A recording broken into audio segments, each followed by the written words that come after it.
बिस्मिल्लाहिर्रहमानिर्रहीम। अस्सलाम वालेकुम बहन भाइयों, बेटे बेटियों, वेलकम टू माय चैनल। आज की वीडियो का अनुमान है कि गिरवी रखी हुई चीज़ कितनी देर तक वापस ली जा सकती है। हाई कोर्ट के फैसले के मुताबिक जो जायदाद गिरवी रखी गई हो, इसकी वापसी के लिए दावा 60 साल यानी 60 साल तक किया जा सकता है।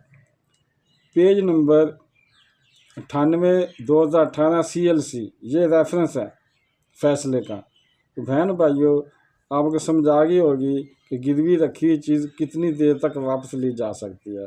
अगर आपको वीडियो पसंद आई है तो सदका ज़्यादा समझ कर आगे शेयर कर दें, और अगर अभी तक आप मेरे चैनल को सब्सक्राइब नहीं किया तो लाजमी कर लें और बेल को दबाकर आप पर क्लिक कर दें ताकि मेरी आने वाली अच्छी से अच्छी वीडियोज़ आपको मिलती रहें। चलो मिलते हैं नेक्स्ट वीडियो में।